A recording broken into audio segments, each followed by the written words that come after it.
Last time in this Surah Ar-Rahman series, So these are the sort of a layout of the subject matter of the surah.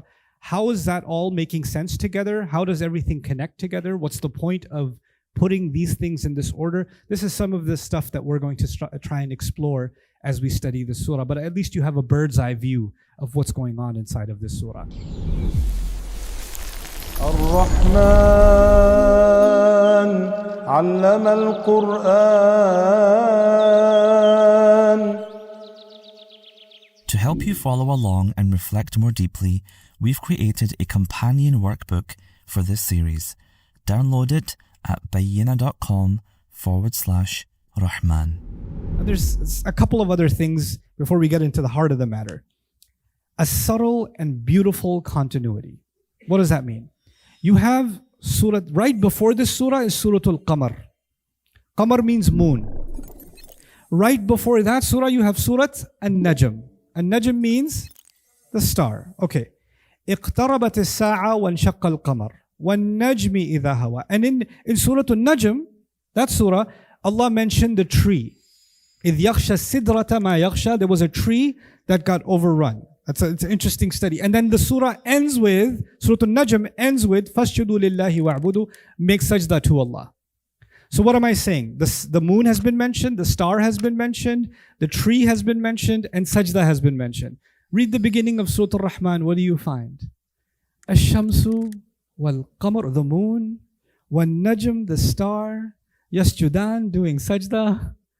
Like these pearls that were dropped earlier on in the last two surahs are now just being brought back up. And they're just right before, and then Surah An-Najm ended with sajdah, and now in the beginning of Surah Ar-Rahman you find وَالنَّجْمُ وَالشَّجَرُ يَسْجُدَانِ. Subhanallah, it's such beautiful, subtle continuity of thought and theme that's going on between these surahs. Okay, now we're ready to start. Ar-Rahman.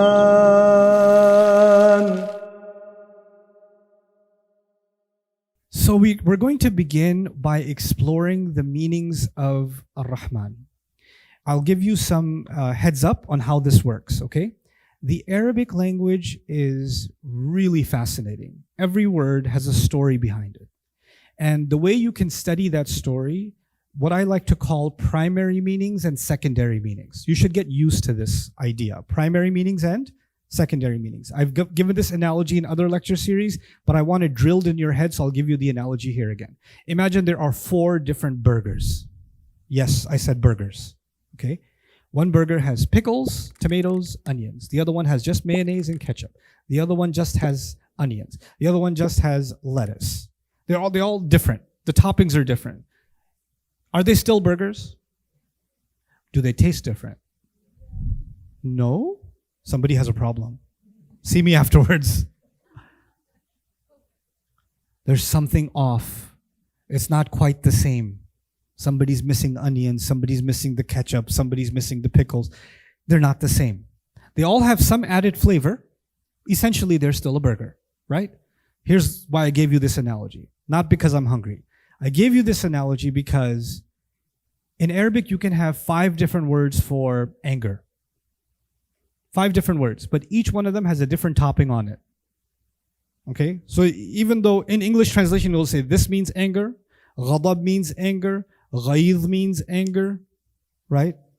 And ghilza means anger. You can have multiple words and they all mean anger. But when you dig deep, you'll find there are different toppings on this anger than that one, than that one, than that one. These toppings, I call them secondary meanings.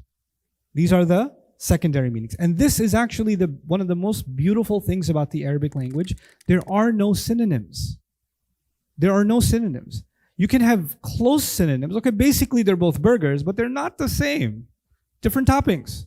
So the Quran will use synonyms in itself, and you have to dig deep to find what are the added layers, what are the toppings on this word that give its meaning true flavor. So that's what we're going to do in our study. What I do with every surah, when I stop at a word, I try to identify what are the additional layers of meaning that we can learn from that give us an appreciation of this word. So, you guys tell me, what have you seen as a common translation of Ar-Rahman? Merciful, that's a common translation. the most gracious, I think that's a common translation also. Okay, I'm going to strongly disagree with both of them, and I'll show you why. Ar-Rahim, Rahman comes from the word Rahim and Rahm. And this is actually used for the womb of the mother. It says here, Mambitul walad, وَوِعَاؤُهُ fil batan, meaning the mother's belly. As the baby is growing inside the mother's belly, the bag, the sack that Allah has created to allow the baby to grow and nourish, that is actually called Ar-Rahm. Ar-Rahm is a famous hadith Qudsi in which Allah speaks with the Rahm and says, I named you by my name. Right? There's a famous hadith Qudsi like that. Sammaytuka bismi. Okay? Now, that's one meaning of the word Rahm. Now, this is a very important meaning because then if you're going to think about the word mercy, is the mother having mercy on her child? Not really. The teacher that was about to fail you and decided to give you 5 extra credit points and didn't fail you showed you what? Mercy. The police officer that pulled you over and decided not to give you a ticket showed you what? Mercy. The soldiers that were about to execute everyone in the village, but they let them go because they were unarmed, showed them mercy. In other words, mercy is associated with being spared. Mercy in English is associated with being spared. But the raham of a mother has nothing to do with being spared.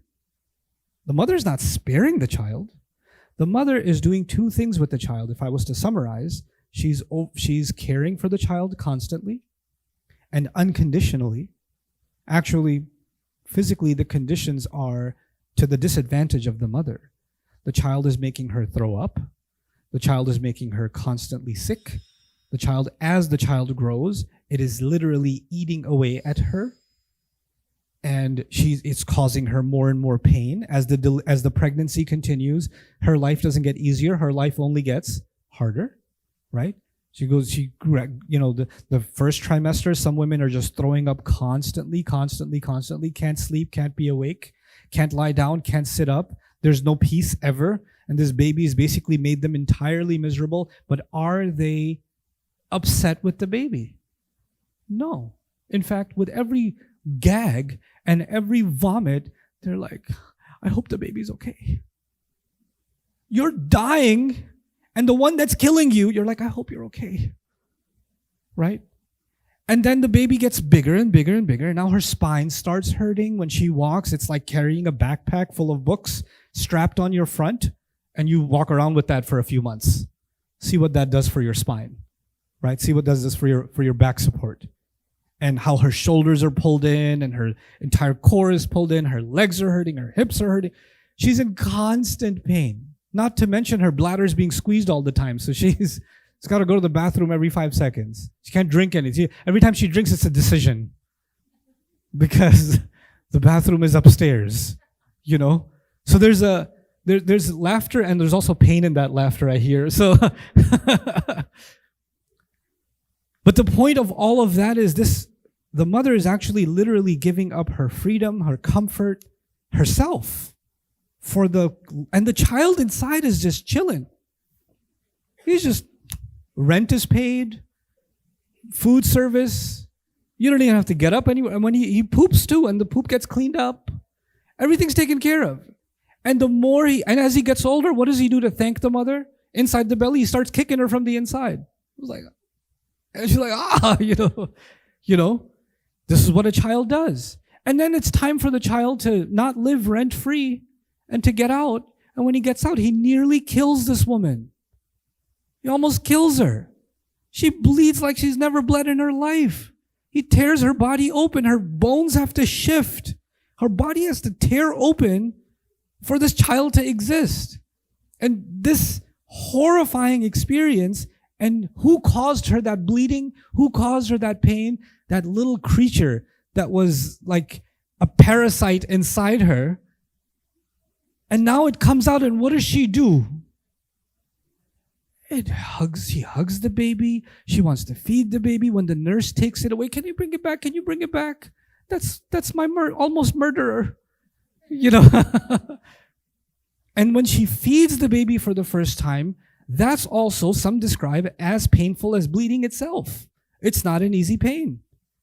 And she's happily feeding the baby. And then the baby, as soon as it comes out, it's crying and complaining and it wants to be taken care of, not just some of the time, all of the time. So now you just came out of a near-death experience and you are now on the full time, doesn't even begin to describe what a mother has to be to a child. There's no sleep left. There's no calm left. There's no peace left. And as this child finally learns to get a little bit independent, okay, they can crawl a little bit. That's a new anxiety because they can crawl themselves into trouble and they can put all kinds of things in their mouth.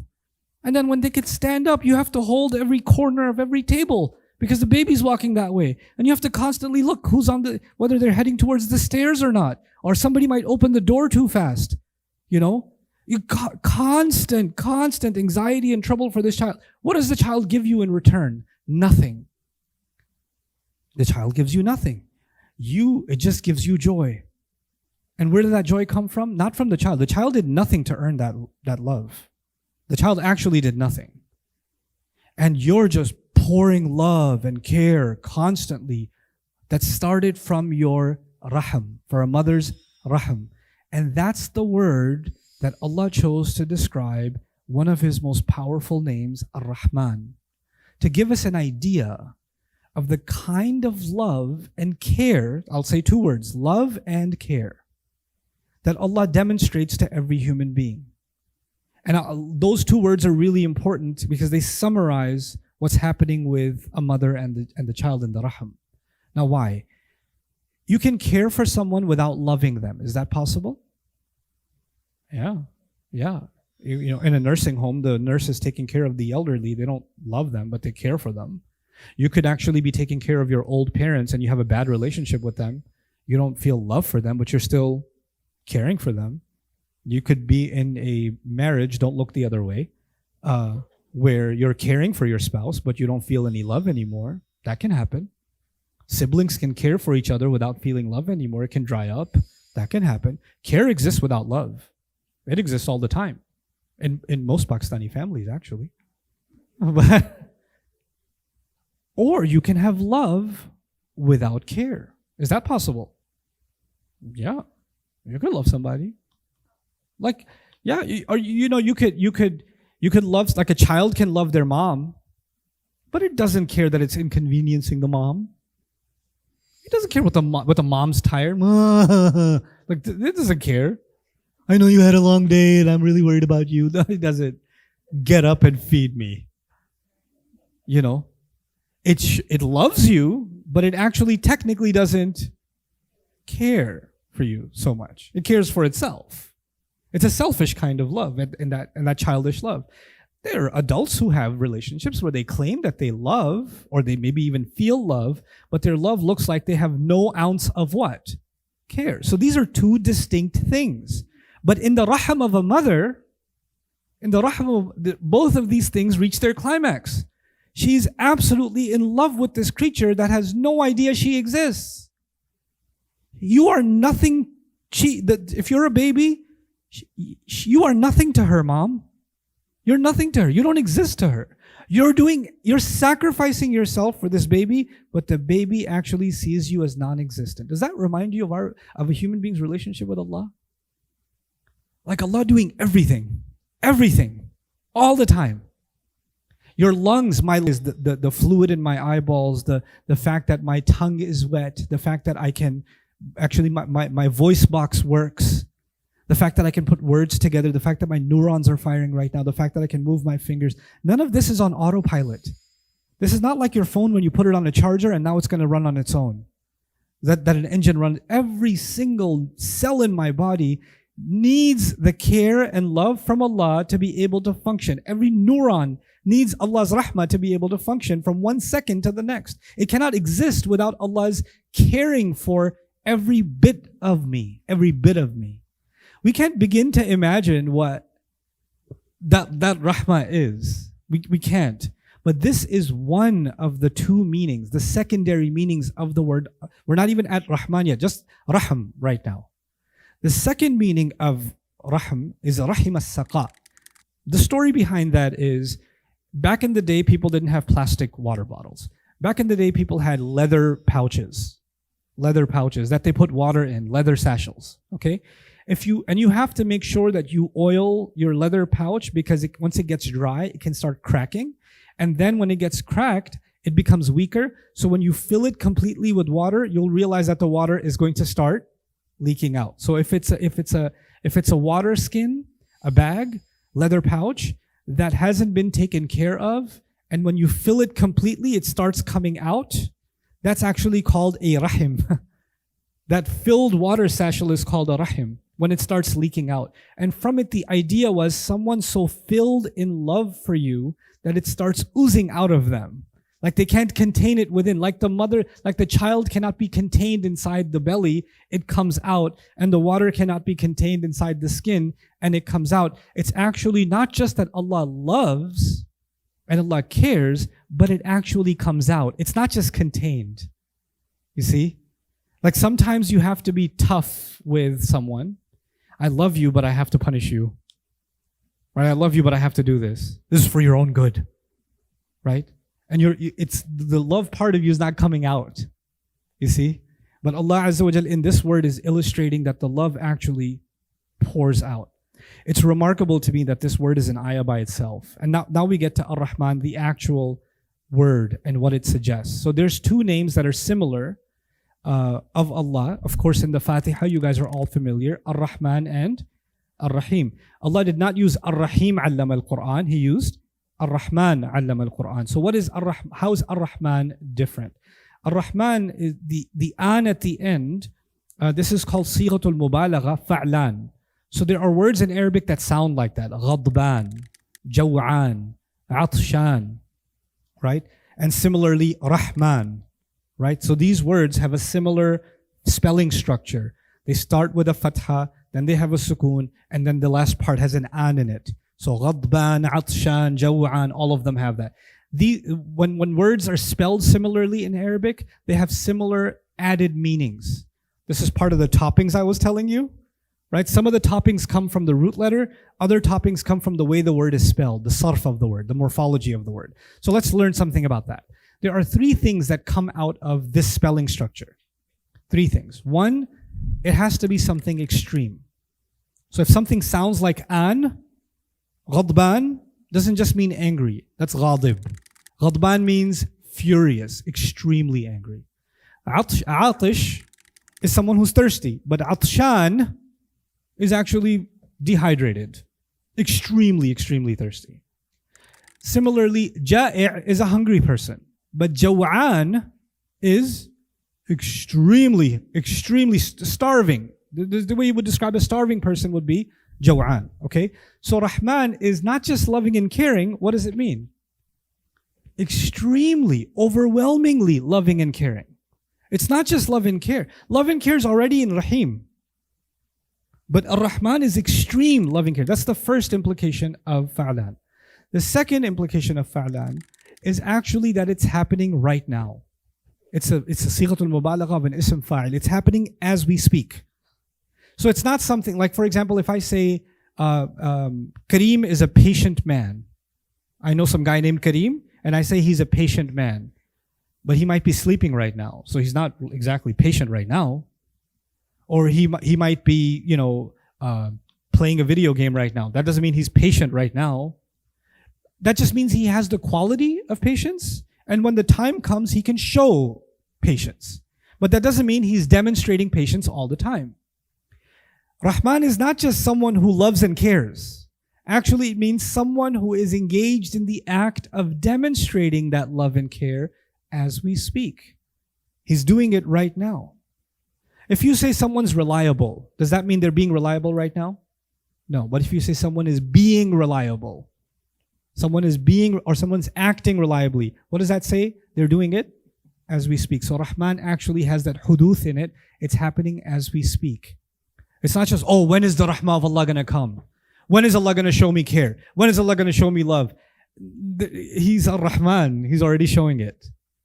He's already showing it. That's the second meaning. The third meaning is actually a little bit scary. Actually, a lot of bit scary. But it takes a beautiful turn in this surah. And that is that it's actually something temporary. These extremes are associated with something temporary. Why? Because they're passing. Like as in, Ghadban is extremely angry, but you can't stay extremely angry. Or Jaw'an is extremely thirsty, you can't stay extremely thirsty. Something comes and gets rid of it. Right? Water comes, gets rid of the thirst. Food comes, gets rid of the hunger. Right? So something comes and gets rid of the anger. The same way, Ar-Rahman is an extreme mercy of Allah, but it's possible that people can do something that will disqualify them from it. There's a scary notion inside Ar-Rahman.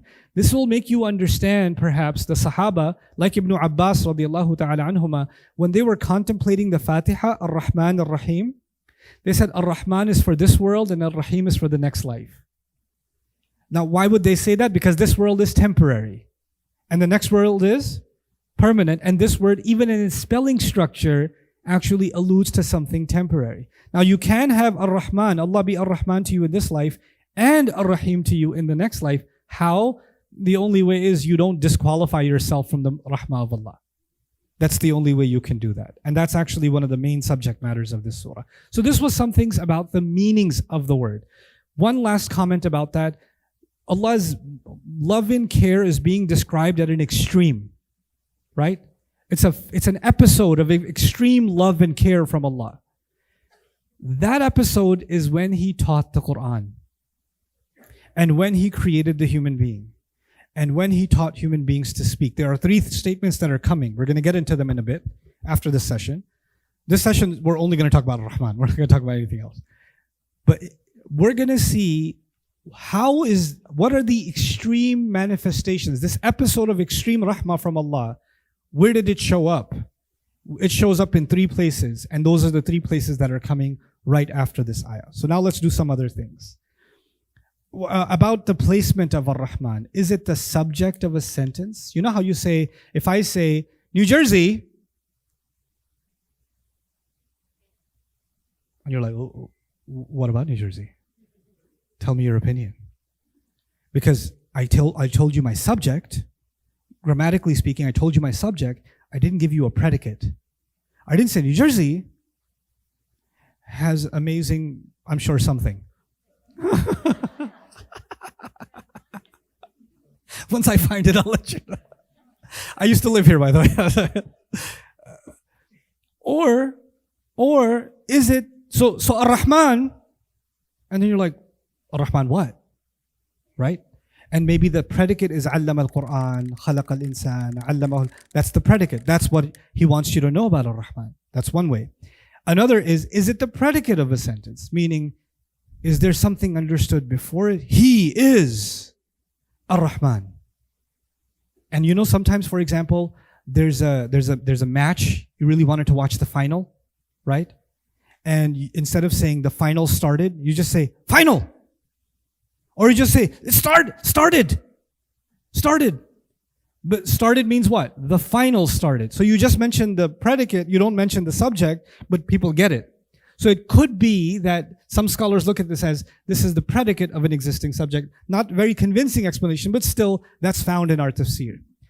Or, very interestingly, is it a declaration all on its own?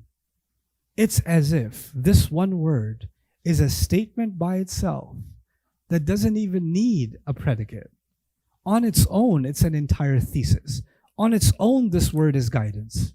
Even if you said nothing else and you just said Ar-Rahman, you'd just be lost in a universe of thought, right? Like you would think, I want to think about this statement. I want to think about this discussion. I want to think about this paragraph. I want to think about this book. Here Allah is saying, just think about what? This word. Just get lost inside this word. And He stopped the ayah there. Ar-Rahman. Then, Ibn Ashur. These are additional thoughts about the placement of Ar-Rahman as the opening ayah of the surah. وَيَجُوزَ أَنْ يَكُونَ وَاقِعًا مَوْقِعَ الْكَلِمَاتِ الَّتِي يُرَادُ لَفْظُهَا لِلتَّنْبِيهِ عَلَى غَلَطِ الْمُشْرِكِينَ إِذْ أَنْكَرُوا, this is a typo, إِذْ أَنْكَرُوا هَذَا الْإِسْمِ. So you see in the Quran, in another place in Surah Al-Furqan, the people who didn't believe in Allah, they said, Mar-Rahman. What Rahman? What do you keep talking about Ar-Rahman? So they were condescending towards the name Ar-Rahman. And it's as if they asked sarcastically and Allah used their sarcasm and say, you want to know who Ar-Rahman is? I'll give you a whole surah to tell you who Ar-Rahman is. The topic of the surah is, and the first ayah of the surah is Ar-Rahman, as if everything you learn in the surah will be an explanation of what? Ar-Rahman. That's what it's going to be. Okay? وافتتح باسم الرحمن فكان فيه تشويق جميع السامعين إلى الخبر. Ar-Rahman, when the mushrikun heard it, they got annoyed by this word. Right? الذي يخبر به عنه إذ كان المشركون لا يألفون هذا الاسم. Mushrikun did not like to hear this word. قالوا ما الرحمن. They said, what's Ar-Rahman? فهم إذا سمعوا هذه الفاتحة ترقبوا ما سيرد من الخبر عنه. So when they heard this name, they got weary about what's coming. Like, we don't like Ar-Rahman, so I'm sure he's going to say things we're not going to like to hear. That's what the mushrikun are anticipating. والمؤمنون إذا طرق أسماعهم هذا الاسم استشرفوا لما سيرد من الخبر المناسب لوصفه هذا مما هم متشوقون إليه من آثار رحمته. And when the believer hears Ar-Rahman, the mushrikun hear Ar-Rahman, they're agitated about what's coming, and they should be, because it's coming after them. But the believer hears Ar-Rahman, and what happens? The opposite happens. He's like, oh, Allah opened with that? Allah opened with Ar-Rahman? Wow, I need to know what this is. I need to know what more he says. Because now he used a name that for a believer is the sweetest word that a believer can hear. You know? This is the one name of Allah that we are desperately in need of. Right? There were two criticisms of the mushrikun that both got answered in the opening of Surah Ar-Rahman. One was, I told you, what is Ar-Rahman? And Allah answers that question. And the other was, إِنَّمَا يُعَلِّمُهُ بَشَرٌ. The Quran, some guy is teaching him. He just goes and hides in hiding somewhere, and somebody teaches him these surahs or whatever. This is not God. And Allah says, in fact, it is Ar-Rahman who taught the Quran. Ar-Rahmanu allama al-Quran. So Allah is responding to that idea that it's someone other than Allah teaching the Quran. We're going to dive deep into that when we get to Allama al-Quran. So Allah inspires a question, and then the rest of the surah answers it. Ar-Rahman actually inspires a question. Just like when I said New Jersey, what? What about Jersey? Right? You got insecure. So when you hear Ar-Rahman, you're like, oh, what about him? And then the answer is going to come throughout the surah. Now some really interesting, cool facts, and I'm going to be done with the first session. Okay. The pre-Arab use of Ar-Rahman. This is, remember Abraha? You remember who Abraha was? South Arabia, Yemen, right? They had their own language, and actually it's found now that in the inscriptions of Abraha, they actually use Rahman. And in South Arabian dialects, the pre-Arabic and Aramaic, the an at the end was actually the al in the beginning. So we say Ar-Rahman, and they used to say Rahmanan. So the for them was an added an at the end. And so that's found in these inscriptions with the power and the help and the support of Rahmanan. So when they say, who's Ar-Rahman? Actually the Christians were familiar with Ar-Rahman. And the Jews were familiar with Rahum and Rahman and Rahmanan. That's found in the Hebrew Bible also. Okay? So so what I'm first going to get at is the Bible mentions this word. Jewish literature has Rahmanan in it and Rahum in it with the similar meanings. The most merciful, the loving, the caring, etc., etc. These are the meanings that are found within them. Okay, this is from Ibn Manzur's Lisan al-Arab, which is a lexicon of the Arabic language. وحكى الأزهري عن أبي العباس في قوله الرحمن الرحيم جمع بينهما لأن الرحمن عبراني. He actually believed that Ar-Rahman is related to Hebrew. Actually, one of the opinions that's found is Ar-Rahman is connected to Hebrew. Ar-Rahim Arabi, and Ar-Rahim is the Arabic rendition. So Ar-Rahman came from Rahmanan, according to some, and then made its way into Arabic. Then he gives a piece of poetry. We don't have to get into the poetry, but you see at the bottom of it, Sulbahum Rahmana Qurbana. This is pre-Islam. Rahman was being used. This is to answer the question. When they said, what Ar-Rahman? We never heard of Ar-Rahman. Yeah, you have. Why you got to act like Fir'aun? Because Fir'aun had this problem. He knew something and he acted like he didn't know. The pharaohs became pharaohs because Yusuf helped them survive against drought. That's how they became a superpower. So who did they know about? Yusuf. And they revered Yusuf as a savior of Egypt. When Musa came, you know what Fir'aun said? ما سمعنا بهذا في آبائنا الأولين. We never heard of this before. We never heard of any message like this. And then he got called out by the believer of Egypt. He said, وَلَقَدْ جَاءَكُمْ يُوسُفُ مِنْ قَبْلُ. Remember Yusuf came to you? Yusuf came to you before. So the mushrikun have this habit, the kuffar have this habit of acting like they don't know something when they know it. Right? So when they said, Mar-Rahman, we don't know Ar-Rahman, actually you did. That was already known. Okay? This is just a South Arabian Jewish scriptures, and the underlined word that you and I cannot read actually reads Rahmanan.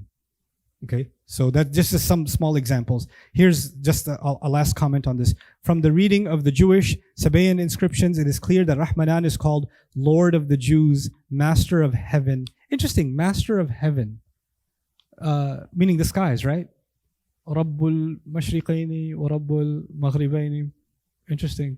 The praiseworthy one, Dhul Jalali wal Ikram, right? Phrases that are going to occur in the surah, right?